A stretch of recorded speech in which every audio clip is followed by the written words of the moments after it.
Could the Israel-Hamas war ignite the fuse of World War III? What are the potential consequences we are overlooking? These are questions that have been echoing around the globe. As we begin to peel back the layers, we find ourselves pondering about the unseen implications of this ongoing conflict. The Israel-Hamas struggle, a regional dispute that's been smoldering for decades, is teetering on the brink of escalating into something much larger.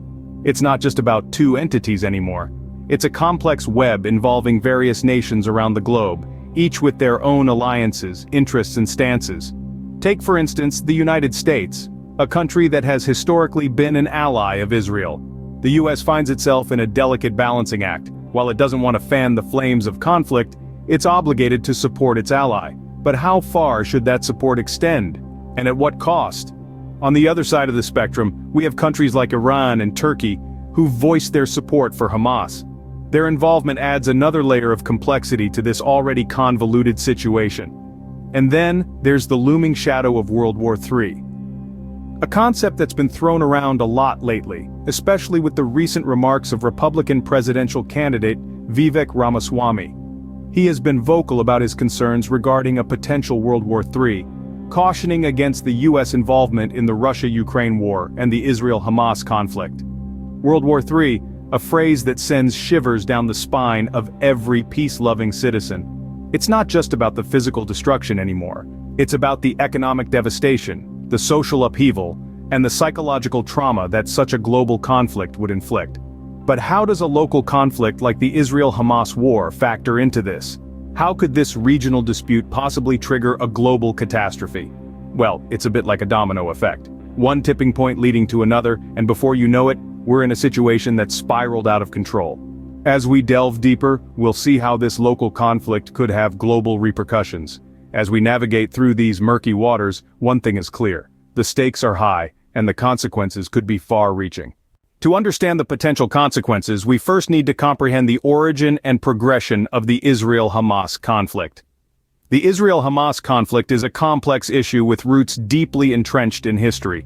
It arose from a struggle over land that has been ongoing for more than a century, beginning with the Zionist movement in the late 19th century.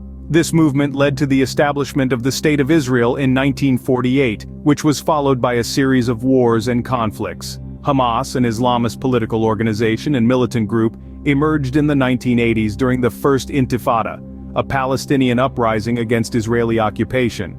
Their goal? The liberation of Palestine and the establishment of an Islamic State. The conflict escalated significantly in 2006 when Hamas won the Palestinian legislative elections. This led to a violent conflict with Fatah, the dominant Palestinian political party, resulting in Hamas seizing control of the Gaza Strip. Since then, the conflict has been characterized by periods of relative calm, punctuated by spikes of violence. These spikes often involve rocket attacks from Hamas into Israel and retaliatory strikes by the Israeli Defense Forces. The situation has been further complicated by blockades, political maneuvering, and the involvement of other regional and international powers.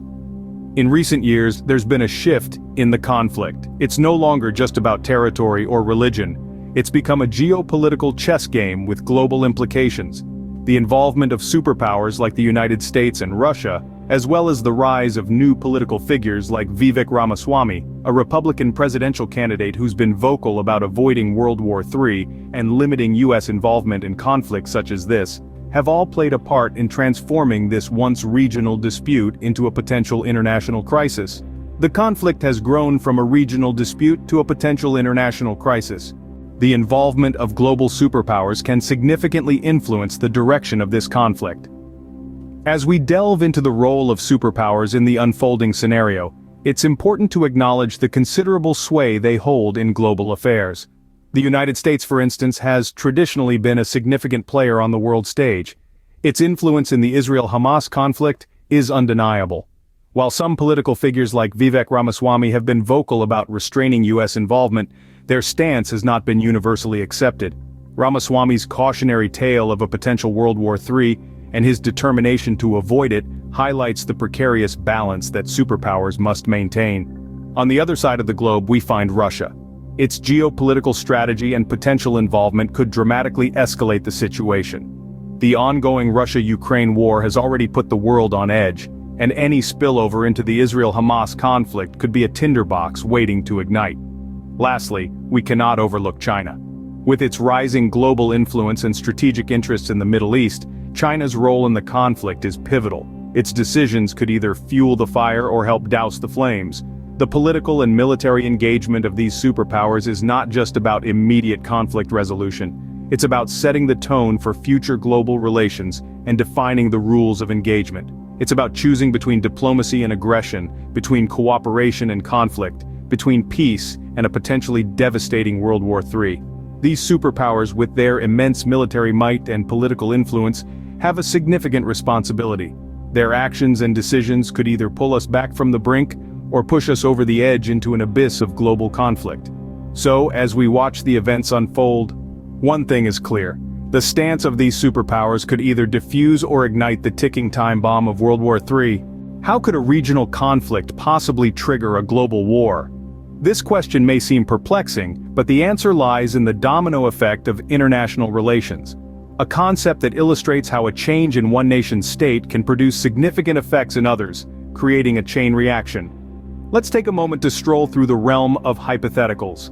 Imagine, if you will, the Israel-Hamas conflict escalating to a point where it draws the attention of major global powers. This isn't a new phenomenon. History is littered with examples where regional conflicts have sparked global conflagrations. The Israel-Hamas conflict isn't just a localized issue, it's a geopolitical hotbed. It's a region where political and religious ideologies clash, where superpowers have vested interests, and where the balance of power is always on a knife edge. An escalation here could easily ripple outwards, affecting the global community. But how might this lead to World War III? Well, consider this. The superpowers get involved, each backing their preferred side, providing economic, political, and even military support. This escalates tensions between these superpowers, creating a powder keg of international relations. Now recall the situation with Republican presidential candidate Vivek Ramaswamy, who has been vocal about his concerns of the US being led into World War III, due to political decisions and international involvements. His "No to Neocons" pledge is a clear indication of the apprehension felt by many about the potential for a third world war. The dominoes are lined up. The Israel-Hamas conflict could be the finger that sets them in motion. One by one, nations become involved, the stakes rise, alliances form, and before we know it, we're in the throes of a global conflict. But it's important to remember this is a potential scenario. The dominoes are set, but will they fall? That remains to be seen. It's a delicate balance, a game of power and diplomacy where the smallest misstep could set off a chain reaction. The world watches, waits, and hopes that the dominoes remain standing. World War III is not a certainty, but the consequences, if it does occur, could be catastrophic. Imagine a world where nations are left ravaged and economies are shattered. Lives would be lost on an unimaginable scale, and the political instability would be unprecedented. The aftermath of such a war, especially in this interconnected global society, would be nothing short of a disaster. Let's consider the loss of lives. Millions, possibly billions of people could perish. Each of those people has a story, a family, dreams, and aspirations. Every one of them is a potential contributor to the betterment of our world. The loss of human life would be an immeasurable tragedy. The scars of such a conflict would be etched deeply into the heart of humanity, affecting generations to come. Then we have the economic downfall. The global economy as we know it would crumble. Trade routes would be disrupted, currencies would collapse, and the financial systems that we rely on would fail. The world would plunge into a deep economic depression that could last for decades, if not centuries. And let's not forget about political instability. Governments would be toppled, borders would be redrawn, and the balance of power would be irreversibly altered. The world map could look drastically different from what we know today. Power vacuums could lead to further conflicts and civil unrest. But it's not all doom and gloom. This bleak picture serves as a stark reminder of the importance of diplomacy and peacekeeping efforts. It underscores the need for nations to work together, to resolve conflicts peacefully and promote stability.